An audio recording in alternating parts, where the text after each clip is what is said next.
Okay, looks like I'm gonna have to do the video this way. I meant to set it the other way, but it's okay. I meant to set it on the other orientation, landscape. So, Shalom, this is Hakham, Melech, Rahmiel of Karaite Insights and the World Alliance of Qara'im. I hope everybody can hear me. And if you can, please let me know. Give me a thumbs up. I'm going to be doing a walk and talk. So first of all, a couple of announcements. So I've taken a bit of a hiatus. I needed to do a lot of thinking and stuff, but I'm slowly getting back into things. And another thing is I've undergone a name change. I'm now calling myself Melech Rahmiel. Rahmiel is Melech is the first name I was given as at my Brit Milah when I was 8 days old. Rahmiel was my middle name. In English, it's Michael and Robert. And in the United States, we always get two names. We get Hebrew name and we get an English name. So I'm just going to be going by Melech Rahmiel for reasons I'll get into in other videos. So from now on, if you hear me call myself Chacham Melech Rahmiel, then you'll understand why. Okay, so we're doing a bit of a walk and talk here. And again, I hope everybody can hear me. Let's see, where's the trail start? I'm in the park near the house where I grew up in Queens, New York. I'm going to be in New York for a little while longer, then heading on back to Israel, where I belong, where all Jews belong. And that's what we're going to be talking about today. So the question here is, and let me just try to juggle a number of things here, such as, it's very cold today, as you can see. It's about 35, no, it's a little bit warm. It's 40 degrees, but it's very windy. And so that's why I'm bundled up like this. So the question we're going to talk about today is the United States really going to collapse? Or is that just alarmist talk? Some people like to call it collapse porn, you know? Is the United States really going to collapse? That is the question. And so the quick answer is yes. The quick answer is yes. I'm trying to, hold on a second. Let me see if I can go to another place here. And I'd like to describe why in detail. So let's start with a verse from Jeremiah, chapter 1, verse 10. If I can open this up.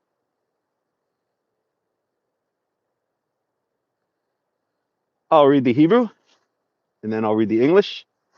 So the Hebrew, this is Jeremiah chapter 1, verse 10. Re'eh ifkadaticha hayom hazeh al hagoyim wa'al hamamlachot lintosh lintos. Oops, I just lost the page. Go back to it. Lintos ולהעביד ולהרוס לבנות ולנטוע. So what does this mean? Behold, this is Yahweh speaking to Jeremiah. Behold, I have appointed you today, on this day, on this very day, over, oh shoot, I just lost the page. Over the Goyim, over the nations, ve'ala mamlachot, and over the kingdoms, lintosh, lintots, to make abandoned and to break down, to shatter. Break down, I guess you could translate it as avidu la'aros, to destroy or to make become destroy will go with ulaharos. Another form is destroy. I'm trying to find the right words in English. Sometimes it's hard. Lahavid means to make go to nothing, or to be lost and to destroy. Livnotu lintoa, and to build and to plant. So we see that in Jeremiah chapter chapter 1, verse 10, Yahweh is saying to Jeremiah, this is right at the beginning of his calling, his prophecy, and Jeremiah to claim which ones will be built up, which ones will be torn down, which ones will rise, which ones will fall. So we see that Yahweh is in control of everything. We know that. Without getting into a long discussion on the topic of free will versus determinism, I've spoken about this in other places. I'll give you the very short version. Everything in this world, or we human beings, have 100% free will, and at the same time, we live under 100% determinism.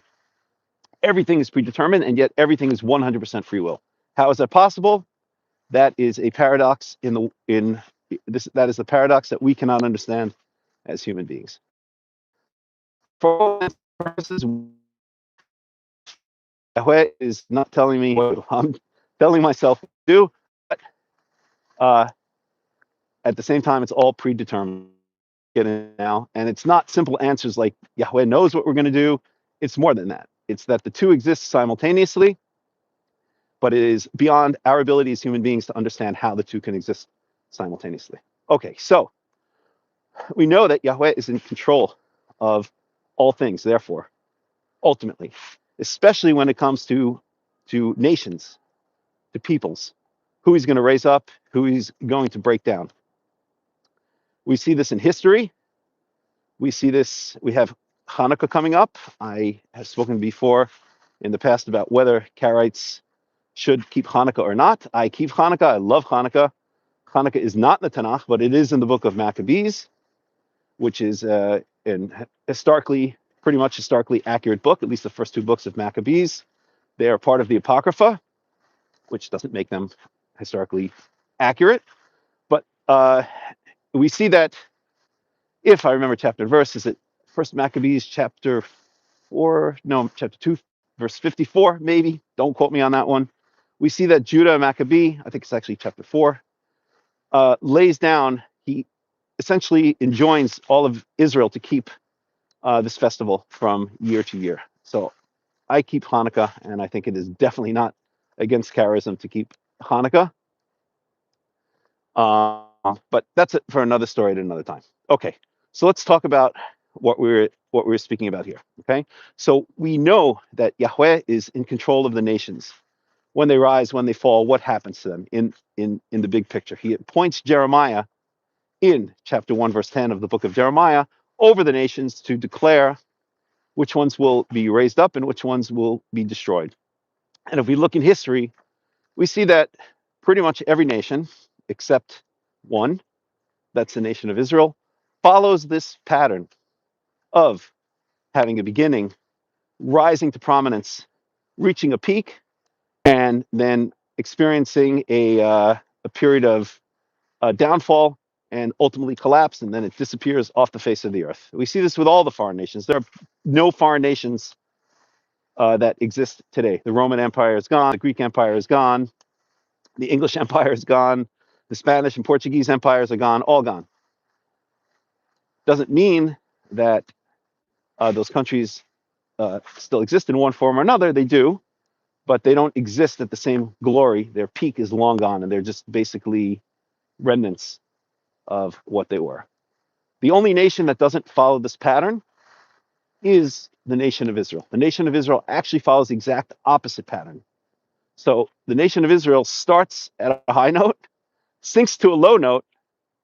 Essentially, it looks like the nation of Israel disappears, but then the nation of Israel has a revival at the end of days, and that is the end of days prophecies, which we are already seeing coming true in this day and age as millions and millions of Jews come back to the land of Israel to make their lives there, including myself.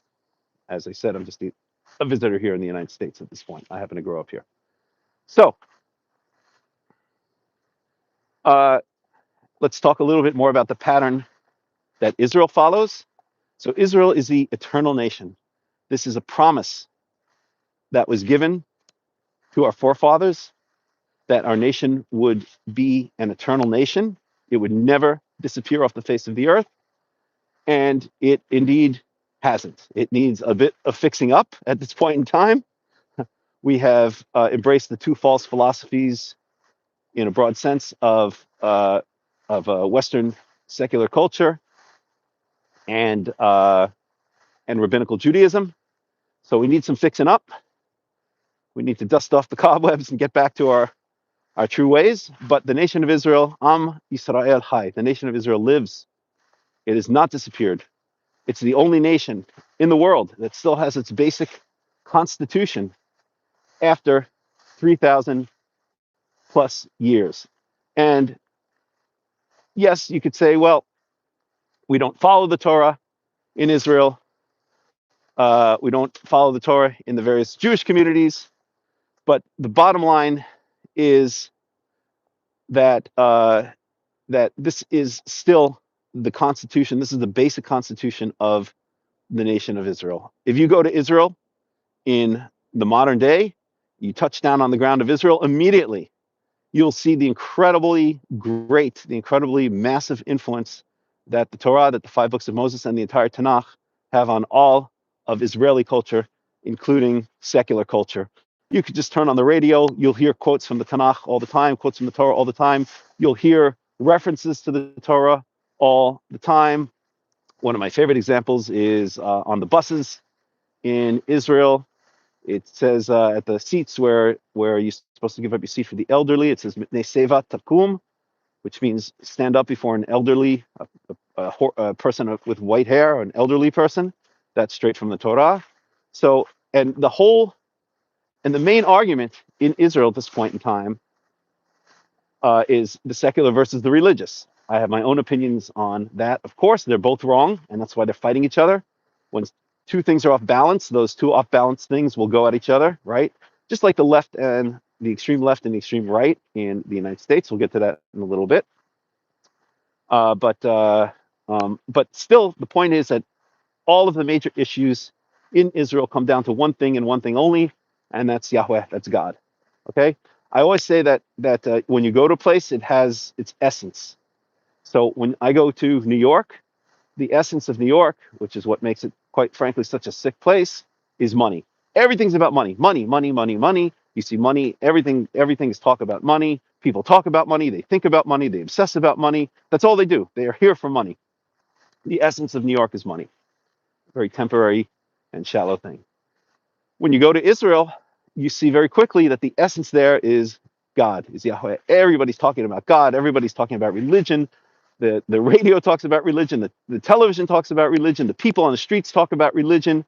The essence of Israel is God, is Yahweh. So it is the eternal nation, and every single Jew, every single Israelite belongs in the nation of Israel to live there, to make that their permanent home. So let's go back to the United States. So the United States is not the nation of Israel. It is not an eternal nation, and therefore it must follow the pattern of the other nations. And just briefly before I forget, I said that Israel follows the upside down pattern, right? So we started at a very high note with Moses going into the land, Joshua in the time of the judges. Okay, I guess we were okay. After King Solomon, we quickly sank into with plenty of that during the book of the time of the judges as well, but we quickly sank into depravity, worshiping other gods, etc. Eventually, it got so bad that we were exiled. The northern kingdoms were exiled by the Assyrians, the southern kingdoms, of course, by the Babylonians, and we exited into an exile which lasted approximately 2,500 years. So that was our low point. And then around the mid 1800s, things started stirring a little bit, which led to the Zionist movement, the return of Jews to the land of Israel. Of course, the Holocaust greatly accelerated that. And so now we have a streaming of Jews towards the land of Israel. So we're now coming back up. And if we follow that trend line further, then we see where that's leading. That's going to lead to the complete restoration of the nation of Israel in the land of Israel. And that can only happen when the nation of Israel rejects all of the foreign philosophies that it's following, namely, once again, secular Western American culture and Rabbinical Judaism / Talmud, if you want to put it in simple terms. But the other nations don't follow that pattern. The other nations rise, reach a height, reach their pinnacle, and then get fat and depraved, and then collapse and disappear off the face of history. Right? There is no more ancient Persian Empire. There's no more Medes and Persians and Babylonians and Sumerians and Greeks and Romans. The Roman Empire is gone, although it actually, as I've said for many years, tries to stay alive through the church. The church is actually the final outposts of the Roman Empire, and I think there are some that wish to revive it, as they did with the Holy Roman Empire in the Middle Ages, but we won't get into that right now. So the bottom line is that the United States has to follow this pattern as well. It has to collapse. And if we look at the signs, we see a lot of real signs of collapse all around us in this country. And as I mentioned in the past video, now, does that mean it's going to collapse completely? No, we can look at the example of the Roman Empire. The Roman Empire was a republic. The republic was not working, and then it switched over to being an empire, right? To having an emperor. So maybe it's going to undergo some kind of metamorphosis and continue on for a while, but I could absolutely, with 99% accuracy, say and guarantee that the United States is going to collapse. And the reason it's going in its current format, and the reason it's going to collapse is because it is depraved, it is off kilter on so many different issues that it can no longer sustain itself. So let's talk about the materialism, right? The materialism of the United States. The obsession has made everyone over the years just find new ways to get money, and essentially what they've done is they've bankrupted the country with this greed and this quest for materialism. The people here have bankrupted their own country. So how did they do that? They did it with cheap overseas labor. They did it with cheap overseas products. Donald Trump, who I'm a big fan of, is trying to make corrections to this, but it just may be too little too late. In fact, it is too little too late. They did it with by basically any way they could suck money out of anyone around them, they did. So what's another way they did it? They did it by selling products and selling, I guess you could say, financial services, taking advantage, let's say, of the common person all around the country. So the person that's out in Iowa, or the person that's out in Missouri, or the person that's out in Idaho, whereas maybe 100 or 200 years ago just had a simple family farm and would produce whatever milk or grain or whatever the case may be. That was all taken over by corporate interests. So I guess you could say, in general, what I'm trying to say is concentration of the wealth in the hands of corporate interests, and using the resources of the average people in this country to get that wealth. So when all of the wealth gets concentrated in the hands of a few people, what happens to all the rest of the people is they all get poor.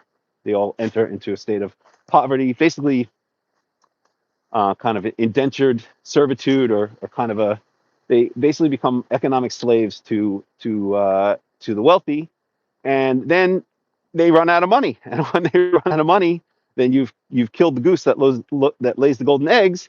And now the rich people who need more money, or just the average people who need more money, now where do they get it from? Now they try to squeeze further, and so they'll come up with things like, credit cards that have 35% debt, and mortgages that have God knows what, and God knows what debt. At any rate, the point of the matter is, when there's greed and when there's hypermaterialism, what happens is that all of the money gets squeezed out. It basically gets sucked out of the country. I always say that the wealth of the United States is sucked out of the entire United States through New York, through Wall Street, and out into the general world. Okay, so we see an economic collapse. The average person in the United States can no longer survive in this country in a normal way. They can barely make ends meet. They can't buy houses. They have to buy tiny houses. or live in vans, or live in trailers. There's no normality here. There's greed and materialism run amok, which has basically wiped out the very foundations of the idea of, just people. They say the middle class, but people just having an average decent life with their own house, their own tract of land, their own little business, and so on. All the money has been sucked out of this country. We also see other forms of depravity. We see social depravity. The whole issue of, again, I have to be a bit careful here, but the whole issue with, let's say, the tranny issue, and all of these hyper liberal issues, that are a rejection or an abrogation of the normal way in which people live. So the whole feminist movement, the whole sexual revolution, um, you know, again, I have to be, I don't know what YouTube's rules are, but you get the general idea, right? This liberal approach, this breakdown of the family. Women's rights and feminism also has destroyed this country. It's not only hurt men, but it's hurt women as well. So back in the 1950s, the typical situation was that the man would be able to work a 40-hour-a-week job and retire at the age of 65, have a 4-week vacation in the summertime, and that was enough. The woman did not have to work. She could stay home, take care of the kids, and that was enough to pay for a house, 2 cars, vacations, retirement, and so on. And that is, of course, not possible in this day and age. So on so many different levels, we see that the United States is not healthy. It's not socially healthy. It's not morally healthy. It's not spiritually healthy. It's not economically healthy. It's a complete mess. In addition, we have the massive wave of immigration, open immigration, which has brought people from all over the world, and I've spoken about this before, has brought people from all over the world to this country. And do they really care about this country? No, nobody really gives a damn about this country. The only thing that people want from the United States is a decent economic life. They have nothing else really ties them to this country. So if economic times got really bad here, or if the economy collapsed, would anyone really have any loyalty to the country? I don't know. Maybe some of the original or the descendants of the original settlers might, but in general, everyone is coming here just to basically suck off the teat of what was once economic prosperity and to get their piece of whatever is left of it. So if you have people from other countries who come here, let's say here where I am in Queens, you have a huge influx of Chinese and Koreans. Do they really have any loyalty to the United States? No. There's nothing that really binds them to the United States. They're just here for economic advantage. So when you have people from all over the world, all of the different races coming together in one place, it doesn't work. There's nothing that binds these people together. As I always say, blood is thicker than water. So when you have all of these different races coming together, they might be nice and friendly to each other, but there's nothing that really binds them together as a single nation. You cannot have a successful multi-ethnic nation. It's bound to fail in the end, and it will fail in the end.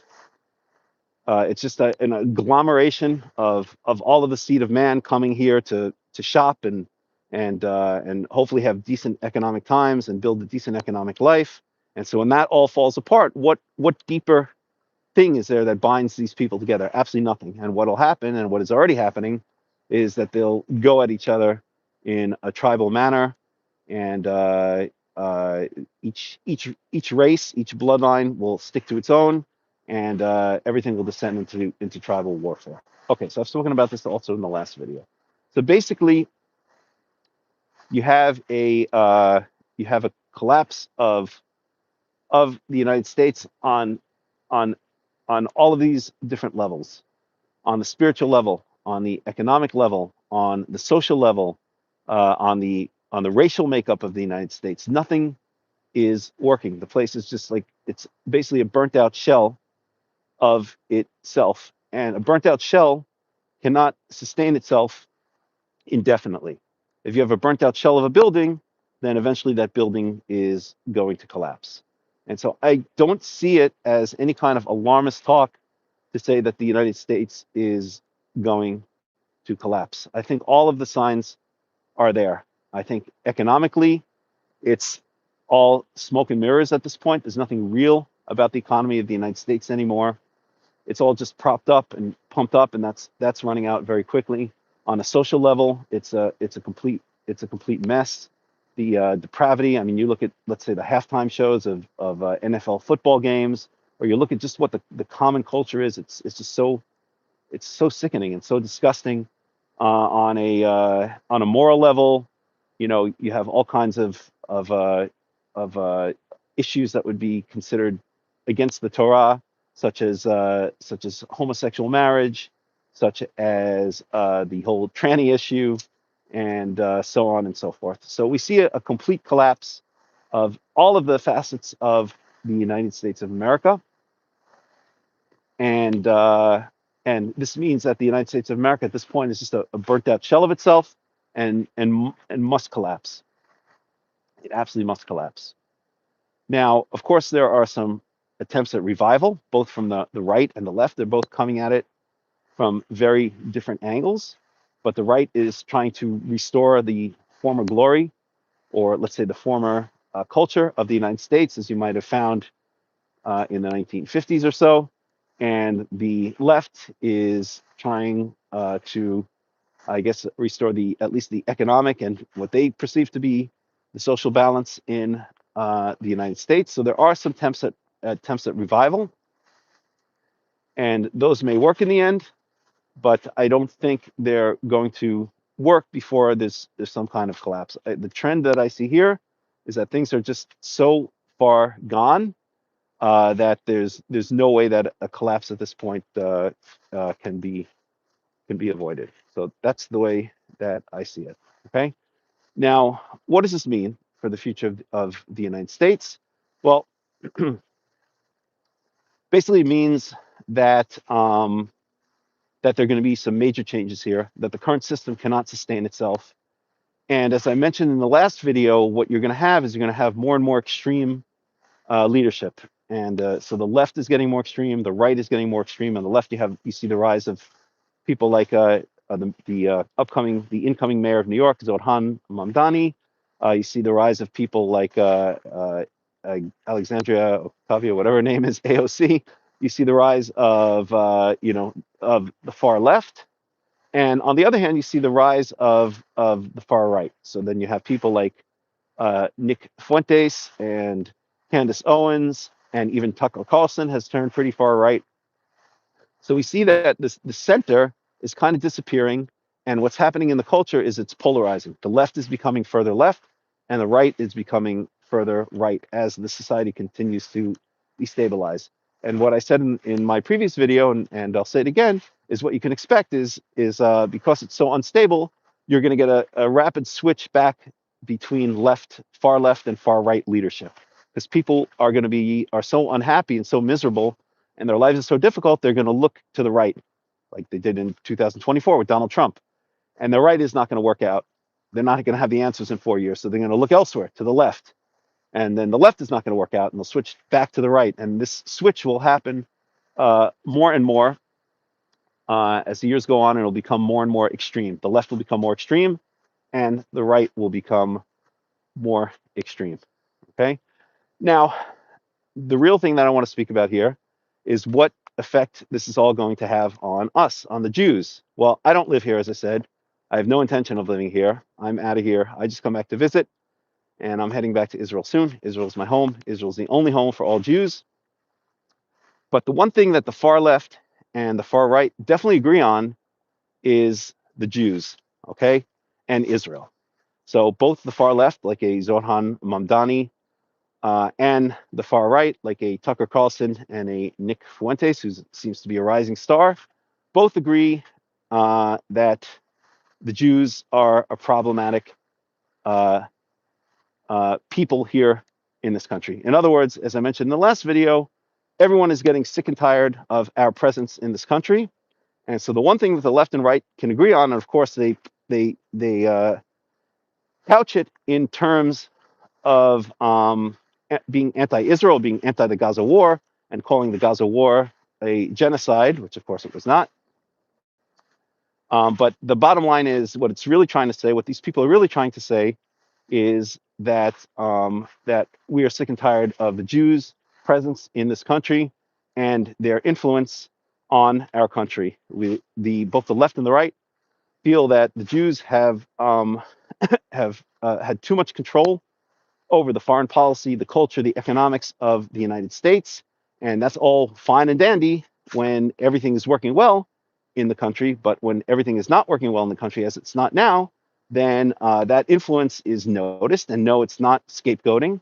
It's noticed because it is true that we have an overwhelming influence on whatever country we go to, and that influence is noticed. And then the goyim that run the country start getting sick and tired of us. And eventually, that's clear.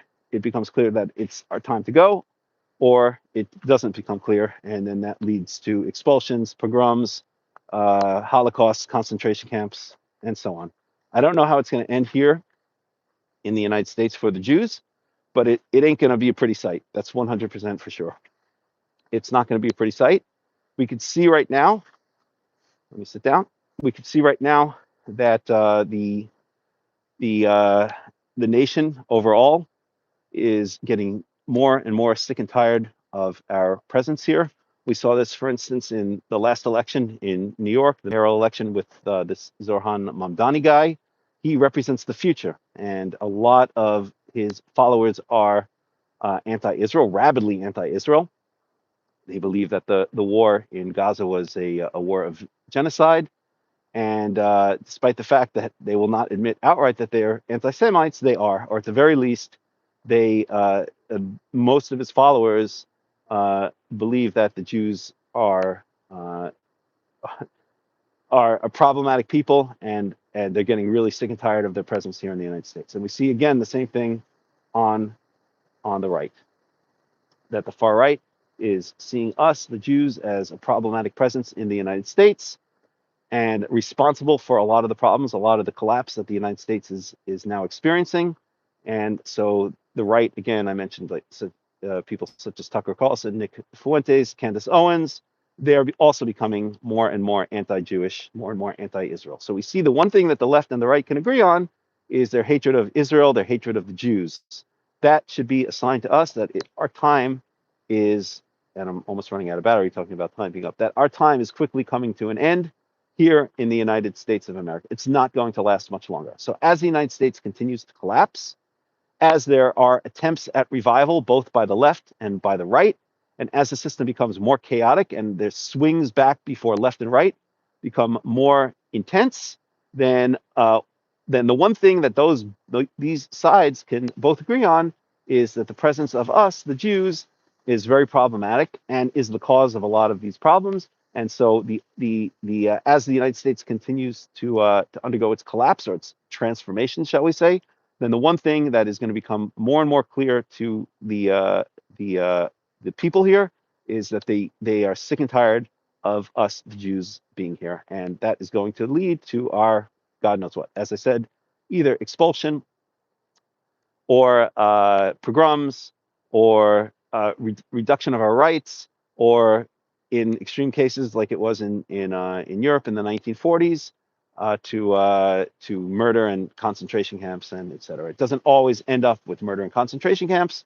It could end up just with a nice expulsion or other things with a couple of pogroms along the way, but we shall see. But the one thing that is clear is that if we follow the trajectory of the United States, where it's heading, despite its attempts at this point by Trump and by the left to revive it, to solve the deep endemic problems that are present in this country, it just seems to be a little too little, too late. And the overwhelming forces and the trajectory that we see, if we follow it from, let's say, the end of World War II through the 50s, 60s, 70s, 80s, 90s, thousands, and now into the 2020s, we see that the trend is very clear in terms of the economic and social collapse of this country, and the odd man out is going to be us, and we're going to be recognized as being a major cause for these problems, and that is going to lead to some very bad times. So I don't expect the future for the Jews in this country to be very good. It's going to get worse and worse. It's going to happen quickly. It's going to happen suddenly, and I don't think this is alarmist talk at all. I think this is absolute reality. Again, if you look back in the 1930s in Germany when Hitler rose to power, very few people saw that coming, or very few people, when it did come, saw that it was going to be a problem. They thought it was just a passing phase. Very few Jews left Germany and left Europe. Some did, but very few did. And we see what happened there. Well, it's the United States is no different. The United States follows the same patterns as all the other countries. It rises, reaches a pinnacle, and then undergoes a collapse. And that collapse is well on its way. It's into its later stages, and it will accelerate further. It will happen further, and once it does happen further, a point will come where the left and the center, okay, or the let's say the old school left and right will disappear, as they're already disappearing more and more. The new school left and right, which are the radical left, what we call today the radical left and the radical right, will gain more and more power, and we can already see that they are more and more openly anti-Israel and openly anti-Jewish. We have a Nick Fuentes praising Adolf Hitler, and so we see where this is heading. And do I blame these people? I don't even want to get into that, but we see where this is heading. Let's just leave it at that. So I think it would be so to go back to the original title of this video. No, I don't think it's alarmist talk at all that the United States is going to collapse. I think it's clear where this is all heading. I think that the downward forces that have been in place since World War II, and of course their roots were before World War II, are much stronger than the brakes or the upward forces that are both the left and the right are trying to put on the downward forces, and that they won't be able to break them. They won't be able to cause them to stop, and that therefore the United States, like a runaway train where people are trying to hit the brakes and maybe turn the train around, is too fast and has been going and is too heavy to be turned around before it goes right off the cliff. And once it goes off the cliff, that doesn't necessarily mean the end of the United States, but it means that the United States, as we know it today, will collapse and afterwards will either disappear off the face of history, or will undergo a completely new period, just as Imperial Rome followed Republican Rome. I only have 4% left on this phone, so I'm going to have to wrap it up. And of course, what's going to happen here is that as this collapse occurs, or as this collapse reaches its pinnacle, then we Jews are going to, reap what we've sown, because we were at the vanguard of so many of these economic, social ideas, and the Goyim are going to see it as making us reap what we sow, and bad times are going to be ahead for us. I have 3% left, so let me finish it up by saying, now is the time, if you're a Jew, to start preparing to go to the land of Israel, to pack your bags, to make some real plans to get out of here before it's too late, just as the German Jews should have done the same, and to realize where things are heading. The United States, it is not alarmist to say the United States is heading towards a collapse. It absolutely 100% is heading towards a collapse. And any thoughts otherwise are wishful thinking. So as Jews, we need to get the heck out of this place as soon as possible, and we need to go back to our land, the land of Israel. We need to build the state of Israel into a true Torah state, not a rabbinical state, and not a secular American Western state. And we need to do it in our land, expand our land in the land of Israel, return to the true Torah, and that is the only future ahead for us as Israelites, for us as Jews. That's where our future is. That's where our heart is. That's where our soul is, and everything else has been, and will of course prove to be in the end completely temporary, including our stay, the Jewish stay in the United States of America, which is now drawing to a close more quickly than some people would like to admit. So pack your bags, make your plans, go to Israel, and join the eternal nation as it rises up after its 2,500-year slumber. That's not a advertisement. That is a warning, and that is an enjoyment. That is where your only future is. If you're Jewish, your children have no future here. Your grandchildren have no future here. You have no future here. You may die before it all happens, so you may have a future here, but your children and grandchildren will have absolutely no future here. So this is again Hakham Melech Rahmiel saying goodbye from a walk and talk in the forest here in Queens, New York, where I'm visiting. And I hope this spoke to you, and I hope this made some sense. Okay, I'm going to end the video now. Shalom.